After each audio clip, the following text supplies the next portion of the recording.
नमस्कार, मी वैशाली। आज आपण बनवतोय झणझणीत कोळंबीचा खिमा।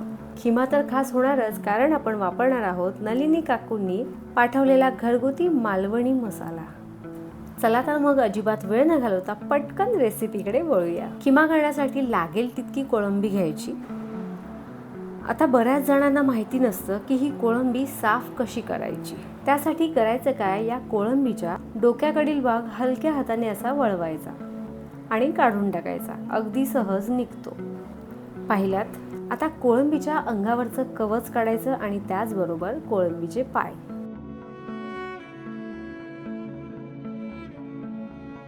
शेपटी ठेवली तरी चालते किंवा ती काढली तरीही चालते। आता कोळंबीच्या पाठीवर दिसणारी काळी रेष हलक्या हाताने अशी काढून टाकायची। जर तुम्हाला ती अशी काढता येत नसेल तर काय करायचं, कोळंबीच्या पाठीवर सुरीने हलकी चीर द्यायची आणि कोळंबी साफ करायची। पाहिलात, आपण घेतलेल्या सर्व कोळंबी साफ करून झालेल्या आहेत। आता यामध्ये पाणी घालायचं आणि 2 ते 3 वेळा पाणी घालून ही कोळंबी स्वच्छ धुवून घ्यायची। आपण घेतलेली सर्व कोळंबी स्वच्छ धुवून झालेली आहे। आपल्याला कोळंबीचा खिमा करायचा आहे, त्यामुळे ही कोळंबी धारदार चाकूने ही कोळंबी अशी बारीक कापून घ्यायची। आता ही कापलेली कोळंबी एका भांड्यात काढायची। कोळंबी जरी आपण स्वच्छ धुवून घेतली असेल तरीही तिला थोडासा वशाट वास येतो, म्हणून यामध्ये थोडंसं आगळ घालायचं। तुमच्याकडे जर आगळ नसेल तर तुम्ही लिंबाचा रसही घालू शकता। हळद आणि त्याचबरोबर नलिनी काकूंनी पाठवलेला घरगुती मालवणी मसाला। मसाल्यासाठी केलेली पॅकिंग तर छानच आहे। मसाला आपल्याला पाहिजे तसा वापरून पुन्हा तो असा लॉक करून ठेवू शकता, म्हणजे आपल्याला मसाला वेगळ्या बरणीत ठेवायची गरज नाही। आहा, मस्त! मसाल्याचा रंग तर सुरेखच आहे। आता यामध्ये आपल्याला लागेल तितका आवडीनुसार मसाला घालायचा, त्याचबरोबर चवीपुरतं मीठ। आता हे घातलेलं सर्व साहित्य अगदी व्यवस्थित मिक्स करून घ्यायचं। वशाट येणारा वासही निघून जातो आणि आपण घातलेलं हळद, तिखट, मीठ हे सर्व साहित्य या कोळंबीमध्ये छान मुरतं। आता जास्तीत जास्त 10 मिनिटं ही कोळंबी झाकून ठेवायची। तोपर्यंत आपण पुढची तयारी करूया। आपण मिक्सरचं भांडं घेतलं आहे। यात 7 ते 8 लसूणच्या पाकळ्या, लसूणच्या अर्ध्या प्रमाणात अद्रक, स्वच्छ धुवून चिरून घेतलेले कोथिंबिरीचे देठ, यात तुम्ही हिरवी मिरची आणि कढीपत्ता सुद्धा घालू शकता। आता यात थोडंसं पाणी घालून हे सर्व साहित्य अगदी बारीक करून घ्यायचं। मीडियम साईजचे 2 कांदे, मोठा कांदा असेल तर तुम्ही एकच घेतला तरी चालेल। हो, मात्र कांदा चिरताना अगदी बारीक चिरायचा। आपण कोळंबीचा खिमा करतोय, त्यासाठी मी आवर्जून 2 मीडियम साईजचे आंबट टोमॅटो घेतलेत। आता कांद्याचं आणि टोमॅटोचं प्रमाण तुम्ही तुमच्या आवडीनुसारही घेऊ शकता, मात्र चिरताना ते अगदी बारीक चिरायचे। फोडणीसाठी भांडं गरम करून त्यामध्ये आपण लागेल तितकं तेल घातलं आणि त्याचबरोबर चिरलेले कांदे घातले।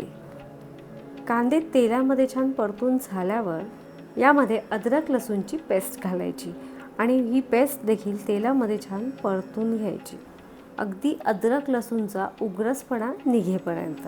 गॅसची फ्लेम लो करून यामध्ये गरम मसाला पावडर, धणे जिरे पावडर, हळद आणि आवडीनुसार नलिनीताईंनी पाठवलेला घरगुती मालवणी मसाला घालायचा। मसाल्याचं प्रमाण तुम्ही तुमच्या आवडीनुसार कमी जास्त करू शकता। घातलेलं सर्व साहित्य आता अगदी व्यवस्थित मिक्स करून घ्यायचं। गॅसची फ्लेम मात्र लोच ठेवायची। आता हे सर्व साहित्य अगदी व्यवस्थित मिक्स करून झाल्यावर, म्हणजे ह्याला स्वतःचं तेल सुटल्यावर आपण यामध्ये बारीक चिरलेला टोमॅटो घालणार आहोत। तुम्हाला जर यामध्ये टोमॅटो चिरून घालायचा नसेल तर तुम्ही तो मिक्सरला फिरूनही घालू शकता। आता घातलेला टोमॅटो अगदी व्यवस्थित मिक्स करून झाल्यावर यामध्ये आपण चवीपुरतं थोडंसं मीठ घालणार आहोत। मिठाचं प्रमाण थोडंसं कमी घालायचं, कारण मगाशी आपण कोळंबीला सुद्धा मीठ लावलेलं आहे। सर्व मसाले, टोमॅटो तेलामध्ये छान परतून झाल्यावर त्याला असं तेल सुटतं। या स्टेजला आपण बारीक केलेली अशी कोळंबी घालायची आणि ही घातलेली कोळंबी सर्व साहित्यामध्ये अगदी व्यवस्थित छान मिक्स करून घ्यायची। कोळंबी व्यवस्थित मिक्स करून झाल्यावर यामध्ये थोडंसं पाणी घालायचं, मात्र पाणी गरम असावं। गरम पाण्याचा वापर केल्यामुळे खिम्यालाच काय, कोणत्याही रेसिपीला तरी छान येते आणि चवही छान येते। आता घातलेलं पाणी व्यवस्थित मिक्स करून झाल्यावर आपण यावर झाकण ठेवणार आहोत. तुम्हाला सांगते, कोळंबी शिजायला फारसा वेळ लागत नाही. अगदी 5 ते 7 मिनिटात कोळंबी शिजून तयार होते. आता खिमा तुम्हाला किती पातळ किंवा घट्ट खायला आवडतो त्यानुसार या खिम्यातलं पाणी आळवून घ्यायचं. पाहू शकता, अगदी झटपट आपला खिमा करून खाण्यासाठी तयार आहे.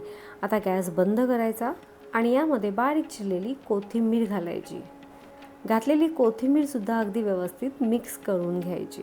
तुमच्याकडे जर कोथिंबीर नसेल तर काय करायचं, कस्तुरी मेथी घ्यायची. कस्तुरी मेथी मात्र थोडीशी गरम करायची आणि हातावर थोडीशी चुरगळून या खिम्यामध्ये घालायची. खिम्याला कस्तुरी मेथी आणि कोथिंबीरीचा देखील अप्रतिम फ्लेवर येतो. नलिनी काकूंच्या मसाल्यांची जादू पाहिल्यात. आपल्या खिम्याला रंग देखील सुरेख आला आहे आणि त्याचबरोबर तरी देखील. तुम्हाला जर हा मसाला पाहिजे असेल तर तुम्ही अगदी सहज ऑर्डर करू शकता. बोलता बोलता वेळ झाली आता निरोपाची. तुम्हाला जर आपली आजची रेसिपी आवडली असेल तर आपल्या रेसिपीला लाईक, शेअर आणि सबस्क्राईब आवर्जून करा. बेलचं बटनही दाबा आणि प्रत्येक येणाऱ्या नवीन रेसिपीला हाईप करा. ज्याप्रमाणे तुम्ही सर्व रेसिपीज पाहता त्याचप्रमाणे पाहत राहा.